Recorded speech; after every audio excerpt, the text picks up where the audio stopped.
বাড়িতে একবার এই রেসিপিটা বানিয়ে দেখুন, হবে তো একেবারে নতুন ধরনের, নতুন স্বাদে। তো চমকে যাওয়ার মতো একটা রেসিপি বলতে পারেন।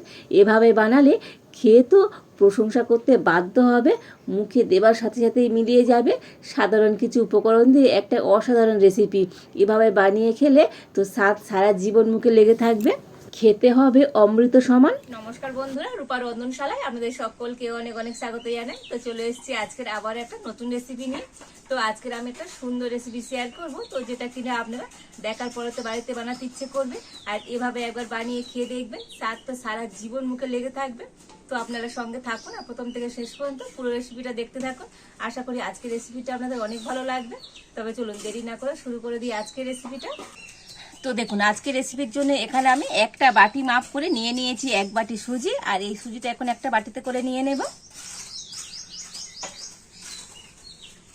আর নিয়ে নিয়েছি এখানে দুধ। তো এটা গরুর দুধ, আমি জাল দিয়ে নিয়ে এসেছি, তবে দুধটা ঠান্ডা নয়, উষ্ণ গরম আছে। আর এই উষ্ণ গরম দুধ আমি 1 বাটি দিয়ে দেব। তো যে বাটি মেপে আমি সুজি নিয়েছি 1 বাটি, আর সেই বাটি মেপে 1 বাটি দিয়ে দিচ্ছি উষ্ণ গরম দুধ।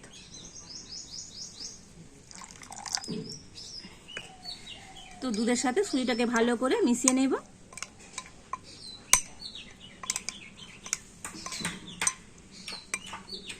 আর এবারে আমি এই গরম দুধের মধ্যে সুজিটাকে ভিজিয়ে তো মোটামুটি 5 মিনিট রেখে দেবো, এতে করে সুজিটা কিন্তু খুব ভালোভাবে নরম হয়ে যাবে। আর দেখুন, এবারে এদিকে আরও একটা আমি বাটি নিয়ে নিয়েছি, আর এর মধ্যে আমি নিয়ে নিচ্ছি 1/2 বাটি টক দই। তো যে বাটি মেপে আমি 1 বাটি সুজি নিয়েছিলাম, আর সেই একই বাটি মেপে নিয়ে নিয়েছি 1/2 বাটি টক দই।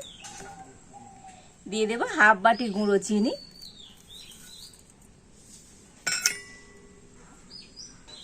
আর দিয়ে দেবো ছোট 1 বাটি সাদা তেল। তো এখানে মোটামুটি 4 চামচ সাদা তেল আছে। আর এবার একটা ব্লেন্ডার দিয়ে তো সমস্ত কিছু একটু ভালো করে ফেটিয়ে নেব। তো এখানে তেলের পরিবর্তে আপনারা বাটার কিংবা ঘিও দিতে পারেন।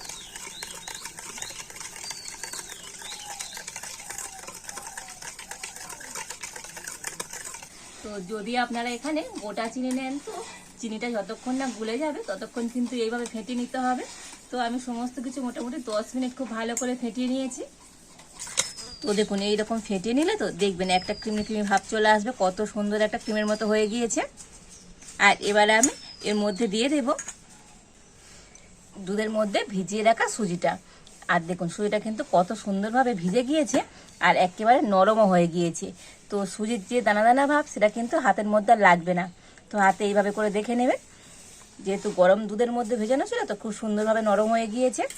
আর এবারে আমি এই দুধে ভেজানো সুজিটা এর মধ্যে দিয়ে দেব।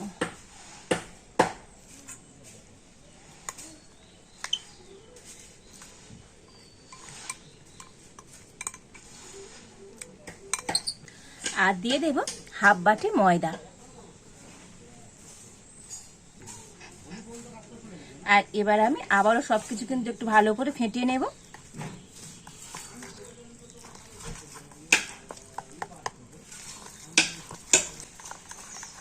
তো দেখুন, সমস্ত কিছু আবারও খুব ভালো করে ফেটিয়ে নিয়েছি।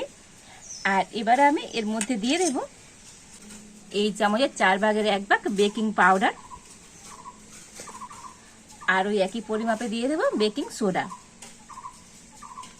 দিয়ে দেব অল্প একটু এলাচ পাউডার। তো বেকিং সোডা, বেকিং পাউডার আর এলাচ দিয়ে আবারও কিন্তু ব্যাটারটাকে একটু ভালো করে ফেটিয়ে নেব। তো দেখুন, খুব একেবারে পাতলা নয় আর খুব ঘনও নয়, ঠিক এইভাবে করে ব্যাটারটাকে রেডি করে নিতে হবে। আর এবার আমি আজকে রেসিপির জন্য দেখুন এখানে একটু ছোট ছোট স্টিলের বাটি নিয়ে নিয়েছি, আর এই বাটিতে করেই আমি আজকে রেসিপিটা তৈরি করব। তো প্রথমে আমি এই বাটিগুলোর মধ্যে একটু করে সাদা তেল লাগিয়ে দেব। তো এখানে একটা ব্রাশ নিয়েছি, তো ব্রাশ নিয়ে প্রত্যেকটা বাটিতে একটু করে ভালো করে সাদা তেল লাগিয়ে দেব।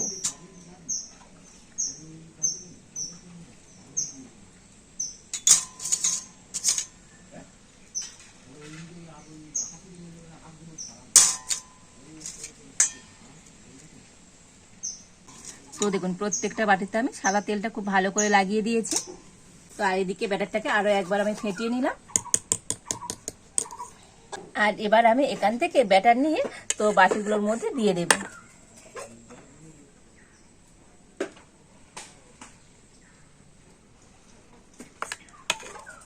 তবে বাটি ভরে ভরে ব্যাটার দেবো না, তো একটু খালি রেখে এইভাবে করে ব্যাটারটা দিয়ে দেবো।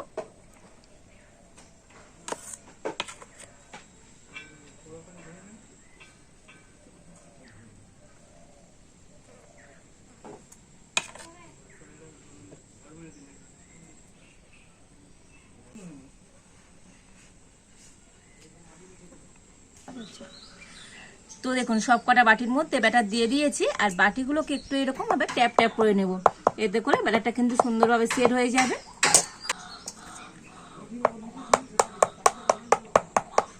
তো একইভাবে প্রত্যেকটা বাটি আমি এরকম ট্যাপ ট্যাপ করে নেব।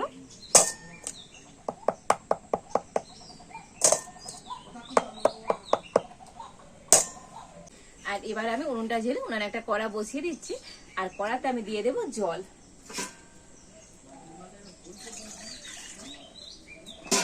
আর এই জলের উপরে দিয়ে দেবো একটা খাবার রাখা স্ট্যান্ড। তো প্রথমে আমি একটু জাল দিয়ে জলটাকে ভালো করে গরম করে নেব, আর জলের মধ্যে অর্ধেক লেবু দিয়ে দিয়েছি, এতে করে তো জল ফুললে কড়াই যে কালো দাগ হয় সেটা আর হবে না। আর দেখুন জলটা ভালো মতো গরম হয়ে গিয়েছে, আর এবারে আমি একটা এরকম ছিদ্র করা থালা নিয়ে স্ট্যান্ডের উপরে বসিয়ে দিচ্ছি, আর এই ছিদ্র করা থালার উপরে এবার আমি বাটিগুলোকে দিয়ে দেবো।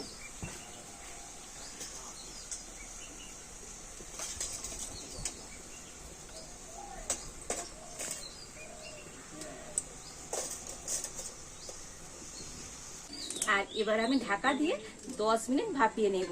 তো হাতে যখন সময় একদমই থাকবে না আর ভালো কিছু খেতে ইচ্ছে হবে, তো আপনারা কিন্তু বাড়িতে খুব সহজে এই রেসিপিটা বানিয়ে দেখবেন। তো প্রত্যেকে ভীষণভাবে পছন্দ করবে, আর একবার বানিয়ে এভাবে খেলে তো বারে বারে খেতে ইচ্ছে হবে। তো দেখুন আরও একটু কিন্তু ব্যাটার রয়ে গিয়েছে, তো এখানে আরও আমি 5টা বাটি নিয়ে নিয়েছি। তো ওদিকে 5টা বাটি ভাপাতে দিয়েছি, আর এদিকে আরও 5টা বাটি নিয়ে নিয়েছি, আর এই বাটিগুলোর মধ্যে একইভাবে আমি ব্যাটার ভরে নেব।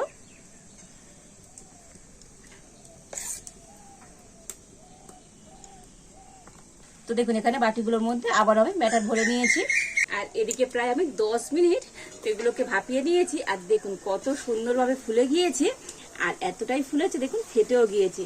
তবে এগুলো কিন্তু একেবারে রেডি হয়ে গিয়েছে, তো আপনারা হাত দিয়ে বুঝতে পারবেন, হাতে একটু কিন্তু ব্যাটার লেগে যাবে না। তো তাও না বুঝতে পারলে একটা কাঠি নিয়ে এইভাবে চেক করে দেখে নেবেন। তো দেখুন কাঠির গায়ে একটু ব্যাটার লেগে যায়নি, মানে এই রেসিপিটা আমার একেবারে রেডি। আর এবার আমি এই বাটিগুলোকে নামিয়ে নেব,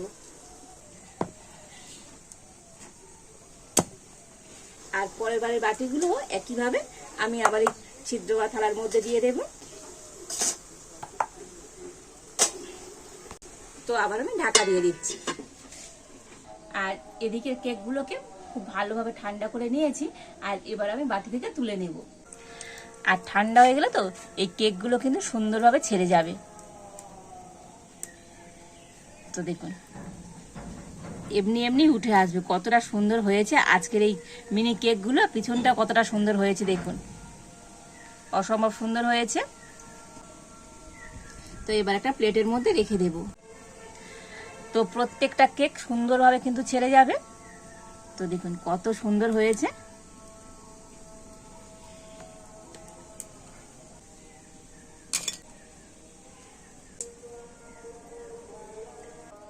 আর এবারে আমি কড়াতে দিয়ে দেব দুধ। তো এখানে আমি 2 কাপের মতো গরুর দুধ নিয়েছি, তো কড়াতে দিয়ে দিচ্ছি।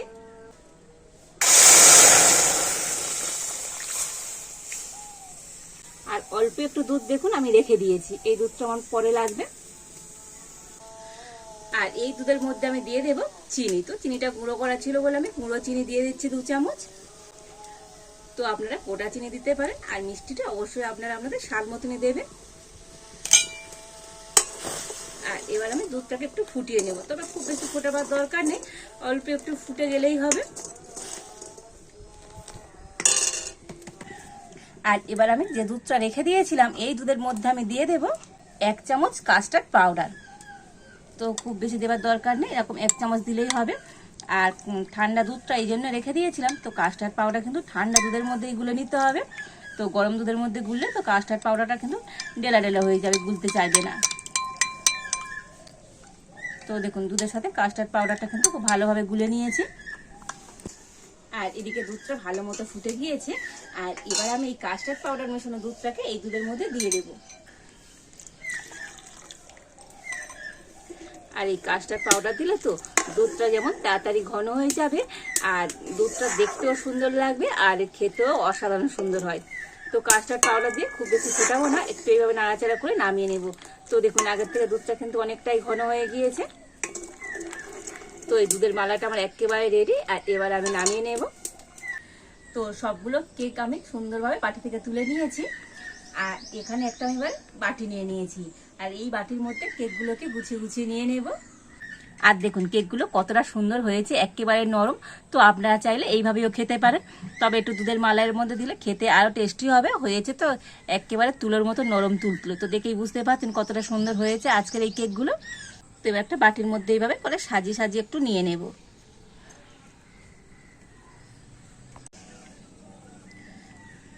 তো দেখুন কেকগুলোকে বাটির মধ্যে নিয়ে নিয়েছি, আর এবার আমি এই গরম গরম মালাইটাকে নিয়ে আর কেকের মধ্যে দিয়ে দেব।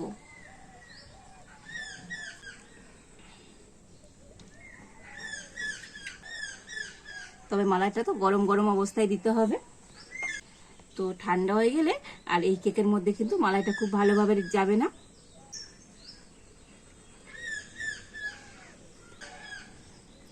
তো দেখুন সম্পূর্ণ মালাইটা আমি কেকের মধ্যে দিয়ে দিয়েছি, আর এবারে আমি এর মধ্যে একটু বাদাম কুচি দিয়ে দেবো। তো নিয়েছি এখানে পেস্তা আর আলমন্ড বাদাম, এতে করে এই মালাই কেকটা দেখতে যেমন সুন্দর লাগবে আর খেতেও দারুণ হবে। এগুলোকে মালাই কেক কিংবা রসমালাই কেকও বলতে পারেন।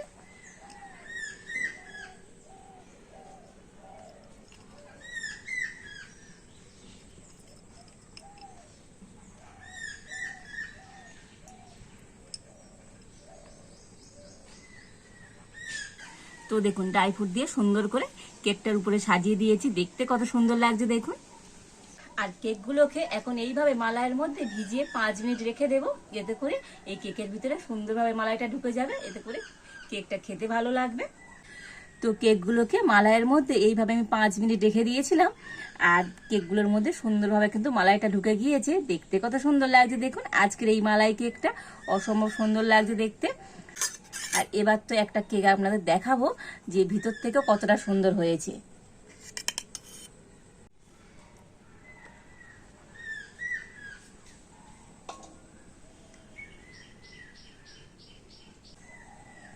তো দেখুন হয়েছে তো একেবারে নরম তুলতুলে, দেখেই বুঝতে পারছেন কতটা সুন্দর হয়েছে। তো দেখুন ভিতরে কত সুন্দরভাবে মালাইটা ঢুকে গিয়েছে দেখুন। হয়েছে তো একেবারে নরম তুলতুলে, দেখেই বুঝতে পারছেন অসম্ভব সুন্দর হয়েছে আজকের এই রসমালাই কেকটা। তো বাড়িতে এভাবে একবার রসমালাই কেক তৈরি করে দেখবেন, মুখে দেবার সাথে সাথেই তো মিলে যাবে। কতটা লোভনীয় হয়েছে আজকের এই রসমালাই কেকগুলো, আর এভাবে একবার বানিয়ে খেলে স্বাদ তো সারা জীবন মুখে লেগে থাকবে, অসম্ভব সুন্দর হয়েছে। তো বন্ধুরা আজকের আমার এই রসমালাই কেকের রেসিপিটা আপনাদের কেমন লাগলো তো অবশ্যই কমেন্ট করে জানাবেন। ভালো লাগলে লাইক শেয়ার সাবস্ক্রাইব করবেন। আজ এই পর্যন্ত, আপনারা ভালো থাকুন, সুস্থ থাকুন, দেখা হচ্ছে নতুন কোনো একটা রেসিপি নিয়ে।